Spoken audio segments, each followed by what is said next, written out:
I'm already slightly weary. Got up really early today, 8 a.m. No, the plumber at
Mic is good.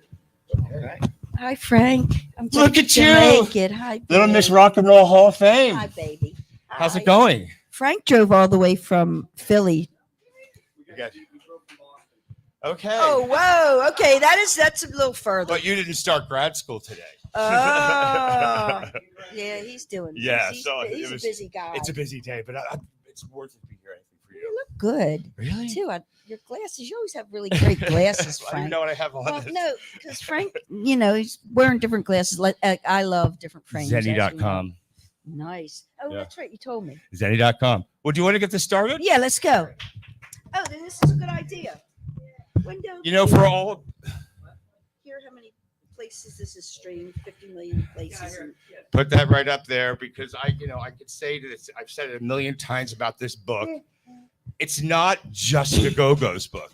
It's a walk down a certain part of pop culture, music history. I said, you don't have to be a Go-Go's fan to really enjoy this book. Talk about what went into writing it. What were your thoughts?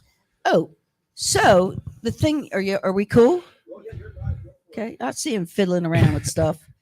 He's a fiddling and a moving around. This book is about, it's about my life as a kid and how I evolved as a musician, as a music lover, and it covers from my childhood up through really like the 80s, which was an incredible time for music. I feel. I love music, every kind of music. I'm like the ultimate fan, but this does cover like a certain time in our music history that was pretty phenomenal, Anyone that's a music lover should read this book. Absolutely, because my experience, I met so many people, and there's a lifetime of experience in this book through my eyes, and through my life, and then like the crazy part when the Go-Go's happened, and ever since then, I can't believe the gift that keeps on giving. Yeah, the gift that keeps on giving. It's true, because I can't believe that it is still that I'm still doing stuff, and because I don't know. what else can I do? And I love what I do. And the Go-Go's has been the band. It's been so good to me, and still is. And this book was, for me, a way of showing my gratitude and a big thank you to the band. And everybody in the band we had talked for a long time, because I sort of unknowingly became the archivist of the band. I have every bit of I have every backstage pass, every tour book, and I carried around a camera with me for years and years. So I was constantly, snapping photos wherever we were, and when we were making records, and when we were on tour, and wherever we traveled. And I mean, this book is, I could do several other books because I have so many more photos, but I was just going to put out a book that was going to be just my photography, but then the publisher came to me and said, why don't you write something to go along with all these photos? And I was like, I can't write a book. But well, what was it like? Let me jump in a little bit. What was it like asking people? Did you feel funny asking your friends? No. And you know what? Speaking of asking my friends, I want to say, God bless. Because if people don't know, there's lots of stories from Gina's friends. Kate Pearson. Well, I just want to say something, because Paul Rubens just died, and Paul was a dear friend, and he's in the book. And he was so sweet when I asked him if he would like to write a little something in there. When the first time that we met, when he was opening for the Go-Go's at the Greek Theater, and he brought Steve Martin, and we met Steve and we're hanging out, whatever. And I've been friends. We have been friends with Paul for many years. And so it's so weird you should bring that up, because I've been very sad about that. I just can't believe he's gone. It was a big story. It was a lot bigger as well it should be. No, it was all over the place. Because you know what? He touched a lot of people. No, he was a really lovely human being. He was like a really kind, good guy, and he was fucking brilliant. Mm-hmm. Oh, he was a brilliant guy. He was so quick. I mean, he knew everybody, and everybody loved Paul. But you know what's funny? I think he was quite shy in person, because I was shy. at a party with him once, and he just sat in the corner by himself. He was really shy. Yeah. He was a very shy person. And, when we would talk or text, he was always a little apprehensive about things. But then when you get him going, he would start, opening up more. But he was shy like that. But he also did something interesting. From what I understand, he didn't tell anybody about his illness. Did you know? No, I did not know. And I don't think, maybe his family, I believe his family, and maybe a few close friends knew, but I don't think the majority of his friends knew about it. And that was so in character for Paul. Yeah, I would think so. That's the kind of guy he was. He would never, want to burden anybody with anything that was heavy and something that would make them very uncomfortable, knowing, about somebody you care about that's going to die. And that's kind of how he was. Back to the book, because we have a lot of stuff we got to cover and not so much time from what I understand. Yeah. So, you were the archivist, but was there any kind of understanding that they had to okay the book before it was released? Because I know you had a little thing with someone else in the past about that. I understand. Well, I'm going to tell you the truth. Everybody had said to me, they okayed this. Okay. And but was releasing it contingent on all their okays?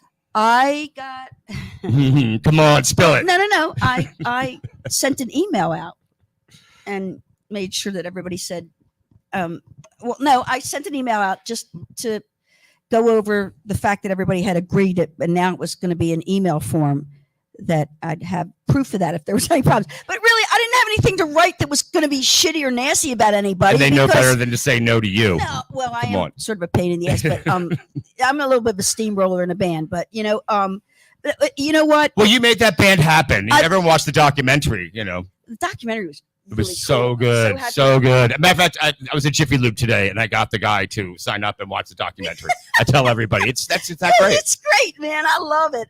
Allison Elwood.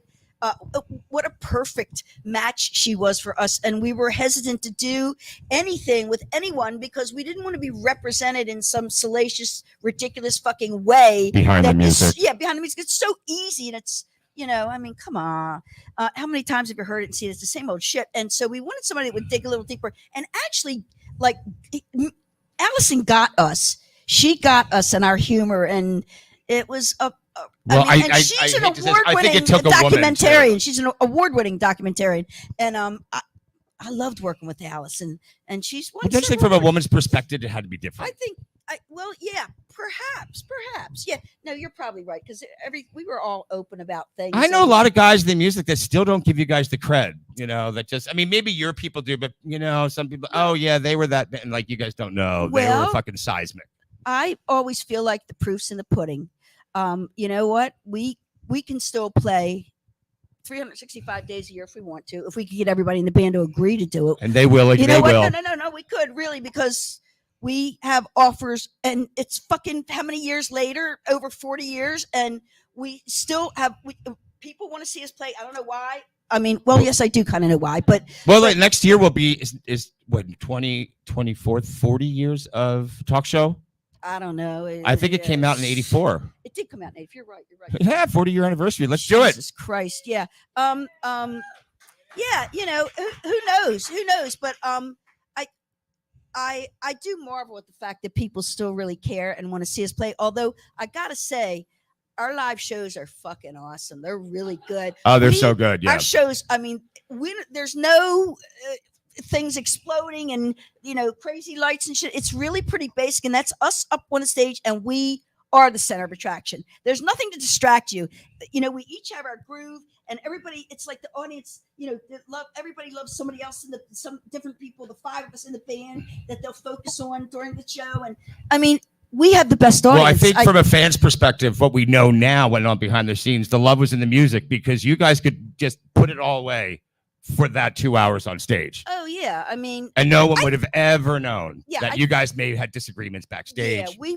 I mean, like, it's if you read the book, it's we're like a family, and I mean, there's been times that we've all walked away, and when we would have a reason to get back together, everybody would get in the room, and it was like nothing ever happened. It goes right away. The thing is, when we get together and we step on stage and we start playing, all the bullshit drops away. And the reason that we are together and we're doing what we do becomes really obvious to all of us and to the audience. And it's like, what a fucking gift we have. And the audience knows it, feels it. And we are the center attraction, in our shows. And man, we're just up there playing and grooving, and that's what we're about. And it's about the songs, and we're not, the best musicians, but we put on a great show. Oh my God. Yeah. And then they got in the Rock and Roll Hall of Fame, and then we are where we are now because we have lots to talk about with what's going on now. I want to talk about House of Shock. I've seen you guys do those couple shows, and it's really good. So, talk about that. We're getting that back together. Okay, so that's exciting because the Go-Go's aren't working now, and I hope we do. Everybody's busy doing stuff. Belinda said she quit, but then Belinda I know she says that like every couple of months. As a fan, we've been down this road before. I know, you gotta love her. She even said the other day, she's in some article, she said, well, I've said that before, but you never know. Well, she was on the Isaac Mizrahi podcast a couple weeks ago. Yeah, I'll send you a link. Okay, he's fun. I like him. Yeah, I didn't hear the whole thing yet. I just kept it. So talk about House of Shock. You recorded some new music. Yeah, so she's supporting her record. So I am in the process of recording some material with my band House of Shock. And we're putting out our first single, which is called Smile Pretty. That comes out, when is it available? 23rd, 22nd. So, and you'll be able to stream it, and we're like getting it all. It's great. The merchandise is available, I think. Smile Pretty merchandise online. Yeah. houseofshock.com. We're getting tons of great merchandise. Putting it together because, like, since there's been a lull with the Go-Go's working, I've just, like, I did the book. I'm doing the House of Shock thing. I have this wonderful, wonderful art project that I've been working on. That's let's talk about out. that. Oh my God, the so project. Fantastic. That's really cool. And that's coming up. Yeah, this company called Scene 4.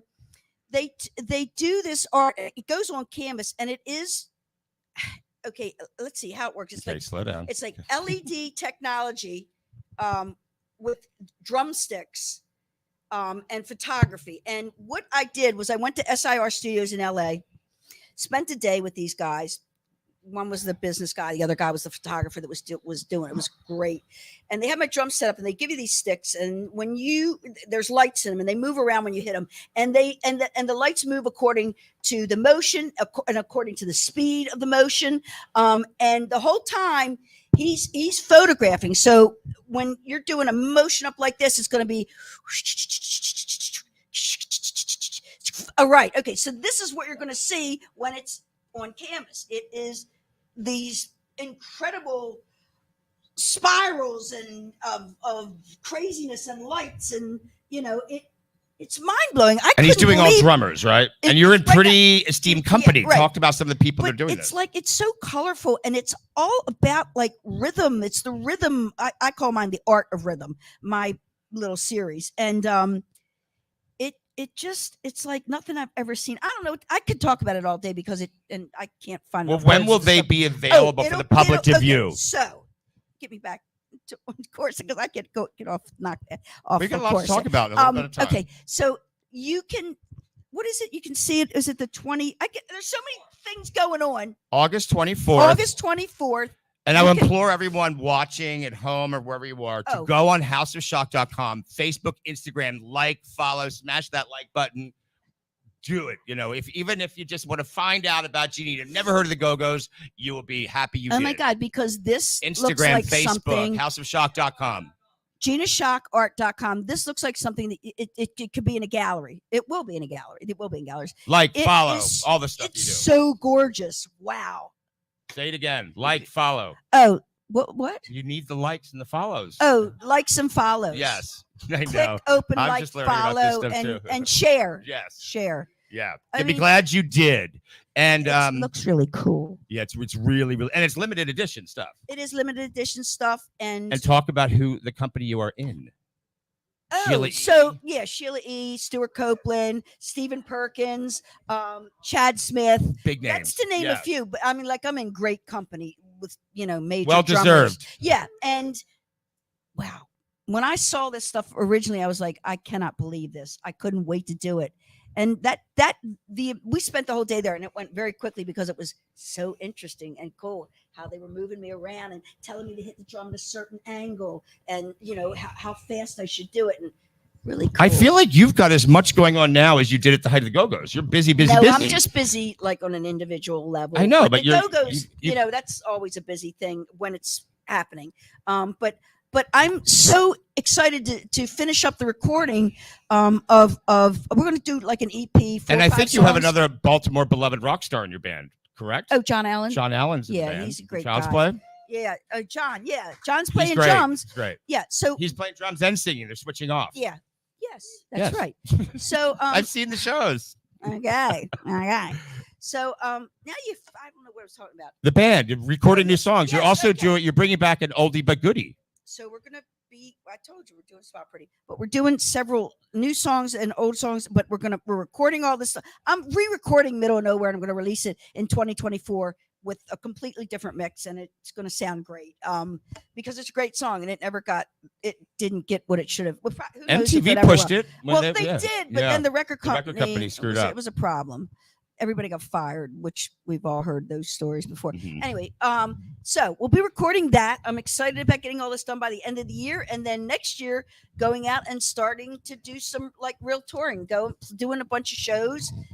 Talk about playing those little rooms. You like those rooms, don't you? Oh yeah, it's fun. It's always fun. I just like playing, period, and it's really fun for me to be up front singing because people say to me, "Gee, I didn't even know you sang," but it's like, well, yeah, I do a lot of things. I just didn't make a big deal about it, but I actually can. Oh yeah, you can sing. But it's wild because when I've had some time to work on just myself and what I do, there's so much that I can do. It's like there's so much that all of us can do when we're, when our main source of income and our main source of, our time, wherever time, when that's sort of taken out of the picture for a while, and you start focusing on other things that you didn't know you were really all that great at. I mean, I know I could write songs, and I've written for people, and I know I could sing and all that, but and you might be writing something else we're going to talk about. Yeah, well, the art thing, that project and the book, and now I'm going to be speaking with someone who had a New York a bestseller, right? She might be collaborating in a book about her other story, which is tremendous. Talk about that. Oh, about my mom. It's a memoir. Yeah, about I took off like about 7 years or whatever to take care of my parents.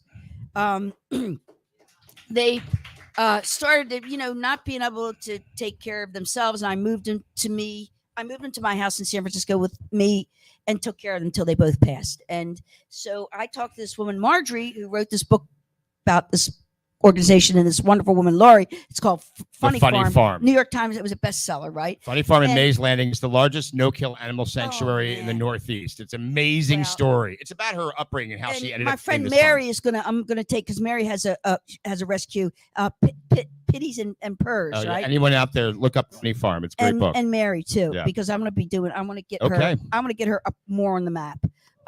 Yeah. So she gave up everything like Laurie did, like piss poor, in hock, right? But had all those dogs in her goddamn house and all those kitties, and here she is with a great organization, and she's doing well. And I commend that. I'm so proud of her, and I'm happy. Well, when I met Gina and we were just talking, and what else is going on? She mentioned this thing. I dropped out 7 years to take care of my parents, and then I'm like, that's a book. And I'll tell you what, she mentioned something on Facebook, and I called Wendell and I said, you got to see the responses. So I know that story is going to relate. Well, because from a different perspective, people want to hear it. It has. Everybody can relate to that. Yeah, it happens. It happens, and if you have any love for your parents or had any sort of a decent relationship, you want to be there and sort of take care of them if you possibly can, and be there for them when they get sick. Well, you know what I said too. They were the rare parents of that generation that were your champions. They wanted you to go out and do it. Oh my God! Not many parents were thrilled about their kids pursuing a career in music. And for me, being a girl and being a drummer back then was so weird. My mom would always say to me, Gina, why don't you sing? Be the singer. I was like, Mom, the drumming thing is working out, and so it sure did. Yeah, and so my mom and dad allowed me to pursue my dream, and they backed me up 100% when I was 21 going on 22 and left Baltimore with everything I own in my dad's pickup truck and drove across country to LA, and I knew 3 people in LA, and that was the beginning of my journey, which led. They happily sent you on your way. When I moved to LA, my mother cried the night before. No, my mom was standing there. Her last words to me is, Gina, if it doesn't work out, you can always come home. Mm-hmm. And I never forgot that. I always know, if it doesn't work out. But I was so goddamn determined. I would have done anything to get things moving. I went out there and I had a laser focus on making it, man. Nothing was going to get in my way. I had to kick some asses. And you did. No, you know what? When I saw the girls play, because they were together for like 6 months before I joined the band, and I thought they had something really special. It was waiting to be explored, and they didn't even know it. They didn't even acknowledge it themselves. But there was something. There was something about the songs, even though they weren't together very long before you came in. Were they like 6 months? Yeah. They only had a couple songs, and they would do a set and play them over again for an encore, but play the same songs. But then and another thing that I got from the band when I first saw them is that they were having a lot of fun, and I wasn't so serious when I would play. I was like, I was kind of like that way in the Go-Go's too. I was more focused on work, but I learned to have fun. I learned to ease up a little bit on myself and not be, so critical of my playing and the musicians that I worked with, because I was a little much, I think, but being with them, and because they really couldn't play, so it took a while for everybody to get better at their instruments, but we all got better along the way. Everybody became better songwriters, and then I became a much better songwriter watching, the girls in my band become better songwriters, and that allowed me to write for Miley Cyrus and for Selena Gomez, and I wrote for Carney and Wendy Wilson, and I worked with Alanis Morissette, and I didn't know you worked with Alanis. I have a song with her, because that's great. When she first came to LA, I was signed to MCA, a guy named John Alexander, who was her manager, Canadian, but he was also handling MCA publishing in LA, and he signed me, and he said, hey, there's this girl we're bringing in, her name's Alanis Morissette, and she's like the new Joni Mitchell of Canada. And I was like, sure, I'll work with her. So we wrote a song along those lines. And then the next week, she was set up with all these people to work with. The next week, I was like, talk to John. When Alanis and I going to get back together? She said, oh, well, she's working with what the fuck's his name that produced her record? Glenn Ballard. Glenn Ballard. And when she started working with Glenn, she never worked with anyone else. They worked with each other and made that record, and that was who she really wanted to be, and someone strong and really secure with themselves like Glenn Ballard, and I was pretty a newer songwriter. I didn't have the nerve to say to her, you really should try something different. Maybe like, can we hear about what's really bugging you? Can I hear about like your whole life instead of this one little area that you want to talk about? And Glenn brought it all out, and she was a major hit. But yeah, it happens. And then Madonna signed her, which a lot of people don't know. Oh, did Madonna? Maverick. Maverick, yeah. Oh, she was on Maverick. Yeah. That's right. You're right. Absolutely. Madonna doesn't get credit for that. Yeah, she even said that's right. You're absolutely right. But wow, that first record was incredible. And it still is. She just did the tour, and it was sold out everywhere. Was it? Yeah, sold out, 20,000 seat. Yeah. And she deserves it, man. She's worked hard for many years. But speaking of working hard, you're working hard in the band, and you also have something coming up, the Rhode Island Comic Con. I'm seeing. Yeah, I guess we have a bunch of stuff coming up. We have to look on my website. Oh no, sorry, that was grandma language. You have to look on my social. We'll talk about. I'm always interested in the tours. What are you looking to do? That is it a nationwide tour? Look, we got something cooking that I'm not going to talk about right now because I don't want to jinx it. Okay, but I have it listed here. I won't mention it. No, don't, because it'll be perfect for what I want to do. It'll be perfect for the way I want people to view this band. When we're first coming out, with the new, and they look great, and that's all that matters. It's a good-looking band. Yeah. It is a good-looking band. And everybody's really good musicians, and I am so happy to be in their company. And I adore them; they adore me, and it's a nice match. But there's something that I hope that we'll be announcing on my socials shortly. Getting good.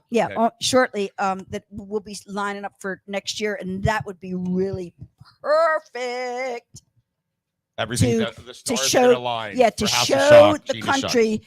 The new House of Shock. It would be really cool if that happens. Oh, it's going to happen. Keep my fingers crossed. I think it will. Yeah. I mean, people are really interested. I just know that I've met Gina. Not quite a year ago. Yeah. And just the little places we go, people are Gina Schock, especially in Philadelphia. She's got a huge fan base in Philly. That was really fun. That the radio station. And that's surprising. Yeah, big radio station. They wanted her in, and they did an event for her. And I get a lot of love, but you know what?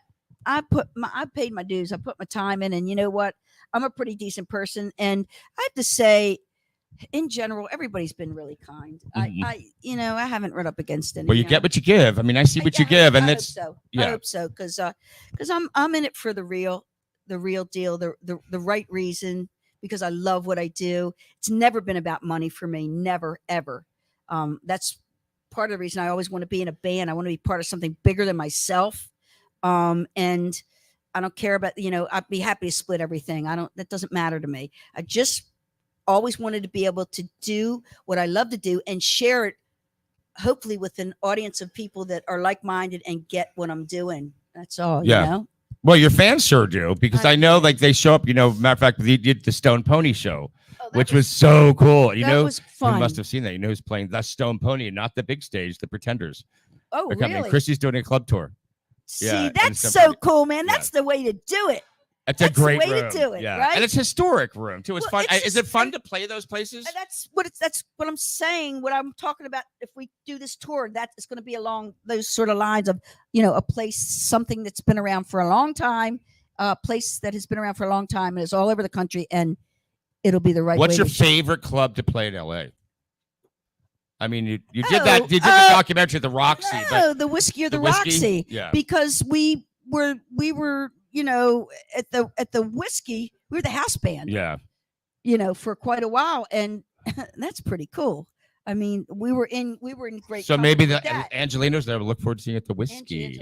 Angelinos. It's the Angelinos. Los Angelinos. So yeah. You've been gone too long, girl. Yeah, I have. I like living in San Francisco. It's really nice. Well, you've been splitting your time a lot between Baltimore. Yeah, you like being in Baltimore again? It's my home. Yeah, it'll always be my home. I can live other places and have houses in other places, but this is my home and always will be. And since I've been here and I've reconnected with a lot of friends, and it's like it feels really good. Do you feel like you changed? Because I know I changed when I went back to Philadelphia. I lived in LA for 20 years, and I went back, and all the old things came back. The accent comes back. The accent gets heavier for sure. If I have a couple of drinks, it gets really heavy. Family. Yeah. Well, I don't have much left, but I have a lot of friends, and I have a couple family members that are still around, and I just am I when I'm here, I'm in the house that I grew up in, and that's a really good feeling. We know what the beauty is of reconnecting with your old friends. I said, like, my best friend from the first grade. I don't have to say a word, and he knows exactly what I'm thinking. He just looks in your eyes. He knows the stories. You don't have to explain anything. Yes, and that's the kind of connection I have with a handful of friends that I have reconnected with, and we talk just about that. We can finish each other's sentences, and we know each other really in a way that other people that you have met since could never know you. And it's so true when I don't know how many people here have lived on the West Coast. They know East Coasters immediately when we show up. You're from the East Coast, I can tell. Yeah, absolutely. We're so aggressive and we're fast. We're fast. Like when I first got to LA, I remember the girls in the band were like, "Can you slow down? I can't understand what you're saying." I know. Because my accent was so heavy and I spoke really quickly, and they would have a hard time understanding me, but they got used to it. My mother still tells me, "You talk too fast. I can't understand a word you say." Yeah. That's okay. It's an East Coast thing, and that's part of what I love about the East Coast. We'll talk about the music again. Are you writing stuff now? I'm getting ready to start doing all. What's your writing process like? It depends on who I'm working with. Do you set time aside, or does it just come to you? No, what I do is if something really pops into my head, a melody or a couple guitar chords that make sense, I'll put it on tape. And then I'll come back to it. And when I get in the room because I'm always collaborating. Like when you get the inspiration, you go right to it. I try to, yes, if I'm in the right spot, or like I say, well, now I can just hum it into my phone. But now that I have the band, I want to be able to bring my ideas to other folks in the band and see where we go with that, because I have a lot of ideas always. How about writing for other artists again? Would you like that? I mean, I'd like it. Is there any artists out there? No, look, here's the deal. Writing for another artist is practically impossible unless you're in like a very small percentage of writers get to write for anybody who still can make money streaming or however you make money these days, which is not like it used to be, that's for sure. But I mean, it's all touring. That's how they make their money. Yeah, that's right. That's why Taylor's doing what she's doing. That's everybody makes your money touring now. Which is funny because like when we first started out, that's how we made our money, was touring. Really? Because our record wasn't selling much at first. For like the first 6 months, no more than that. For the first 6 months, we didn't make a dime, and it took over a year to make any money. We were living on a per diem that was ridiculous. Was it before Saturday Night Live and after Saturday Night Live? Is that sort of the... Yeah, that was it. That was sort of the...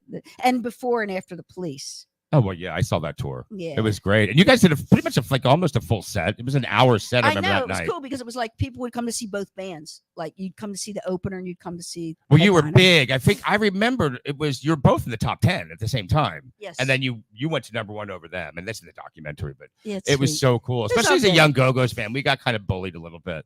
I went for the Go-Go's. I liked the Police, but I went for the Go-Go's. Well, everybody, it all works out because of the music. It's all basically pop music, let's be honest. And that I love pop music. Now, do you keep in touch with these people through the years, or you spend a lot of time with them, and do you drift apart? Do you see with them? The band? Yeah, well, with like the Police or people you've formed, the B-52s and the Psychedelic Furs, all the bands you toured with. I was talking to Kate today, so yeah, I will check in with different people when I'm in the neighborhood or whenever. I mean, I'm honestly, Frank, I am so busy with what I'm doing right now that there's not even a lot of time to see. I'm in Baltimore to see my friends here, much less we are Wendell's on the phone constantly. He's having me do a million things on the phone. And there's a lot going on, but when I have time off, I do, make calls to my friends and we'll try to figure out if we're in the same town at the same time, things like that. I always try to do that because at the end of the day, like it's all about having, good friends in your life. Oh, for sure. That's really what it's about. If you have, some family and just a couple good friends, even you're lucky. There's things that people, when you're young, tell you when you know, oh yeah, whatever, and then you realize if you have 3 or 4 good ones. I know. I mean, I had a million people that I remember. Like, and they're all the people from my youth, don't you think? Yeah. I'm just thinking like when the Go-Go's got really big and I would take like 10 of my friends out to dinner, and I would do this every fucking night. And I paid that check every night. And I would say, well, if I'm not making too much money in like 20 years, you can pay for my meal. And nobody ever paid for my meal. That's not true. Some people did, but those what was that like those were when that crazy ended? times. That must have been pretty. Like when the band broke up in '85, that was devastating for me. But I mean, the money tree stopped growing, I imagine. Well, it took years for that to stop because it trickles in slowly. Oh, does it? Okay, you bet it trickles in very slowly. So you can put a record out now. You're not going to start seeing a penny of it for at least a year. At least. I didn't think I saw anything from records. I've been told records are just your calling card now. Not now. No, okay, then. Okay. And then there's scummy accounting, I'm sure. Yeah, of course. People get sued left and right. Well, I'm so glad that you're redoing some of these House of Shock songs because they deserve to be heard. Yeah. I'm happy to be doing that, and I'm happy to be here tonight. And I'm gonna. Now this is so cool. I just got to breeze through, and I'm going to be here on weekends, so I get to check it out. Absolutely, you guys. Thank you so much for having us. And me especially. Oh yeah, let's take some questions. Oh. That was a plant, you guys. I'm going to be doing. Mr. Music Head was where I had my first gallery showing of my photos, and so I'm going to do a combination of my photos and now of my scene 4 artwork, which is, like I say, is mind blowing, which you guys will all see in about a week. So I hope to do that. I don't know when that is later. GinaSchock.com, houseofshock.com, Facebook, Instagram, likes, follow, shares. Yay! Thanks, guys. I love you all. Thanks so much. Thank you. Thanks, Frank. Thank you. Frank is great.